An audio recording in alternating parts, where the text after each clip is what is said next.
अस्सलाम वालेकुम। कैसे हैं आप सब? खुश रहें, आबाद रहें, हेल्दी रहें और हेल्दी खाएं। एमएच होम कुकिंग में आपको वेलकम करती हूँ। एमएच होम कुकिंग में आपके लिए फिर से आसान और मज़ेदार सी रेसिपी लेकर हाजिर हुई हूँ। आज मैं आपके साथ खस्ता और लजीज पराठों की रेसिपी शेयर करूँगी। तो सबसे पहले आप जल्दी से चैनल को सब्सक्राइब कर लीजिए और साथ ही दिए गए बेल आइकन को ऑन करके ऑल पर क्लिक कीजिए ताकि मेरी तमाम रेसिपीज़ आप तक बर वक्त पहुँचे। नरम और खस्ता पराठे बनाने के लिए सबसे पहले मैं आटा गूंद लूँगी। आटा गूंदने के लिए मैंने लिया है फ़ाइन आटा 1 प्याली। फ़ाइन आटे की जगह मैदा भी यूज़ किया जा सकता है। और आधी प्याली मैंने ली है सूजी। सूजी को मैंने छानी से छान लिया था ताकि इसमें कोई सुन्नी वगैरह ना हो। और अब मैं ऐड करूँगी 1 टेबलस्पून शुगर। शुगर पराठों को एक खूबसूरत सा कलर देगी। और अब ऐड करूँगी हाफ़ टेबलस्पून सॉल्ट, या आप अपने टेस्ट के मुताबिक ऐड कर सकते हैं। अब दूध की मदद से मैं आटा गूंथूंगी। थोड़ा थोड़ा करके दूध ऐड करते जाएं और आटा गूंथते जाएं।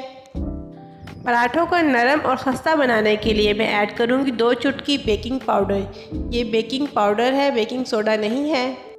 जैसे घर में हम आटा गूंथते हैं रोटी बनाने के लिए, इसी तरह से आटा गूंथेंगे। चूँकि आटे में हमने सूजी का इस्तेमाल किया है जो कि बाद में फूलती है, तो इसलिए हम आटे को नरम गूंदेंगे ताकि आटा बाद में सख्त ना हो। जब आटे को अच्छी तरह से गूंद लेना है तो फिर आप इसमें थोड़ा सा घी या ऑयल ऐड करेंगे और मज़ीद 3 से 4 मिनट तक इसको गूंदेंगे। अब आटे को 15 से 20 मिनट के लिए साइड पर रख कर रेस्ट दूँगी। आटा आपने नरम ही गूंदना है ताकि सूजी फूले तो आटा बाद में सख्त ना हो। 15 से 20 मिनट रेस्ट देने के बाद अब मैं पेड़े बनाऊँगी। पेड़ों का साइज़ आप अपनी मर्ज़ी से कम या ज़्यादा कर सकते हैं।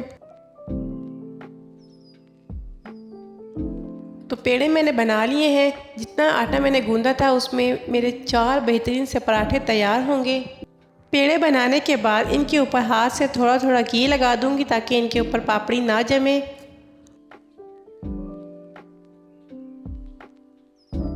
अब एक पेड़ा उठाऊंगी और हाथों की मदद से इस तरह से फ्लैट कर लूँगी।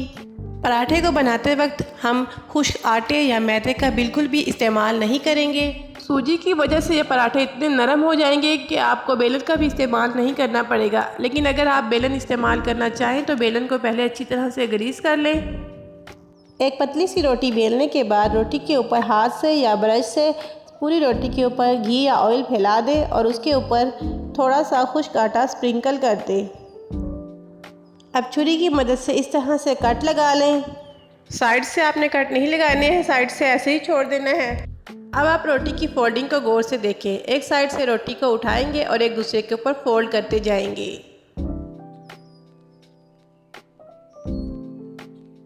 जब तमाम फोल्डिंग कंप्लीट हो जाएगी तो हाथों से हल्का हल्का सा प्रेस करके घी या ऑयल की एक हल्की सी लेयर लगा देंगे और ऊपर थोड़ा सा आटा या मैदा स्प्रिंकल कर देंगे इस तरह से।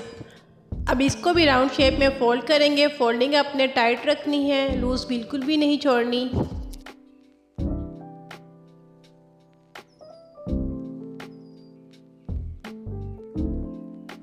नीचे की तरफ से जो सिरा बच जाएगा उसको हल्का सा खींच कर टाइटली फोल्ड कर देंगे। इस तरह ये राउंड शेप में ये एक पेड़ा तैयार हो जाएगा। इसको भी साइड पर रख देंगे। अब दूसरे पराठे की फोल्डिंग को मैं एक अलग तरीके से बनाऊंगी, उसको भी आप गौर से देखें। इसी तरह से पहले एक पतली रोटी बेलेंगे, उसके ऊपर घी या ऑयल लगाएंगे और थोड़ा सा खुश्क आटा स्प्रिंकल कर देंगे। एक साइड से रोटी को उठाएंगे और सेंटर तक लाएंगे और फोल्ड कर देंगे। इसी तरह दूसरी साइड से रोटी को उठाकर इसके ऊपर फोल्ड कर देंगे। अब इस पट्टी के ऊपर घी या ऑयल लगाएंगे और थोड़ा सा खुश्क आटा स्प्रिंकल करके इस तरह से हम फोल्ड करेंगे जैसे आपको वीडियो में दिखाई दे रहा है। ये एक स्क्वायर पेड़ा तैयार हो जाएगा जिसका हम स्क्वायर पराठा बनाएंगे। अब एक और पराठा तैयार करते हैं। बेलन के बगैर पराठा बनाना भी बहुत आसान है। इस तरह से पहले हाथ से थोड़ा सा रोटी को हम फैलाएंगे और हाथ की मदद से इस तरह बड़ा कर लेंगे। एक बड़ी सी रोटी बनाने के बाद उसके ऊपर हम घी फैलाएंगे हाथ से या ब्रश से, जैसे आपको आसानी हो। और फिर हम इसी का स्क्वायर पराठा तैयार करेंगे। जैसे मैंने पहले आपको बताया है बिल्कुल उसी तरीके से हम ये पराठा तैयार करेंगे। ये मैंने 4 पेड़े बना लिए हैं जिसके 4 मज़ेदार और खस्ता पराठे बनेंगे। अब एक एक पेड़े को उठाएंगे और हाथों की मदद से इस तरह से बड़ा कर लेंगे, एक बड़ी सी रोटी बना लेंगे।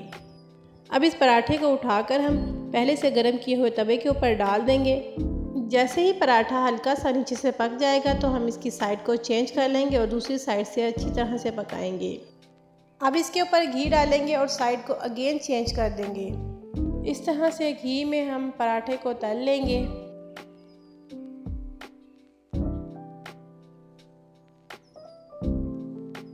राउंड पराठा तैयार हो चुका है। अब हम इसको उतार लेंगे। अब हम स्क्वायर पराठा को भी इसी तरह से पकाएंगे। ये पराठे लच्छा पराठा से तकरीबन मिलते जुलते ही हैं। लच्छा पराठा की रेसिपी भी मैं आपके साथ बहुत जल्द शेयर करूंगी। इसके अलावा चिकन यखनी चना पुलाव, दावत special chicken curry, Hyderabadi mutton curry की रेसिपी भी मेरे चैनल पर पहले से अपलोड है। आई बटन में मैंने इन रेसिपीज़ का लिंक दे दिया है, आप इन रेसिपीज़ को ज़रूर वॉच कीजिएगा। इंशाअल्लाह आपको ये रेसिपीज़ बहुत पसंद आएंगी।